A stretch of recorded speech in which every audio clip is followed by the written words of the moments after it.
Сәлеметсіздер ме? Біздің жобамыздың аты Q қуаттау кешені.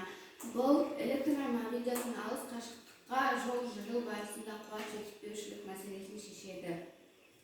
Электромобильдерді қуаттау өте көп уақытта қажет етеді, 8 сағат.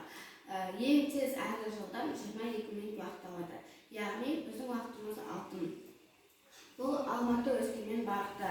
Осы жерде менің ауылым Балпықби мен Талдықорған ортасында 20 км жерде Q қуаттау кешені салынады. Бұл жел энергиясын электр энергиясына айналдырады.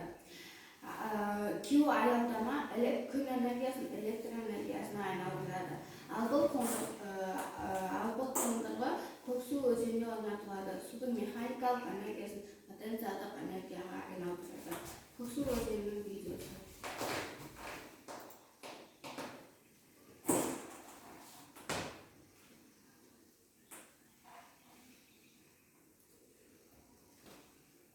Балпықби мен Талдықорған ортасындағы жолға осындай сымдық қуаттау жүйесі орнатылып, көліктер тоқтап тұрмай-ақ қуат алып кете береді. Есептеу бойынша жалпы 22 минут жол жүреді. Яғни көліктің толық қуаттауына мүмкіндік бар. Таулы аймақтан жүргенде тежеуші генератор арқылы жылдамдық жайлатады. Ол арқылы да бір энергия алуға болады. Балпықбиде жанармай тасуы шектелген. Сол потенциалдық энергияны да пайдаланамыз. Ол мына есептелгендей 700 килоджоуль энергия береді. Q аялдамаға келсек, 15 минутта көлікті қуаттайды. Және жүргізушілер таңғалық бөлмесіне кеткен кезде, немесе кофе, шай ішіп демалып жатқан кезде көлік зарядталып қуатталып тұрады.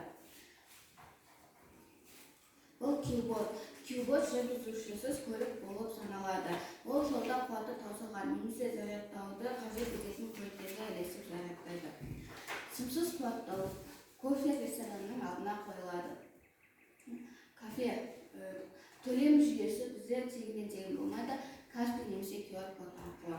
Біздің қуатындымыз Q қуаттау кешені арқылы жолаушылар уақыт сағатқа өз сапарын жалғастырады. Электр энергиясы баламалы энергия көздерінен алынады. Тез әрі сапалы қызмет атқарады.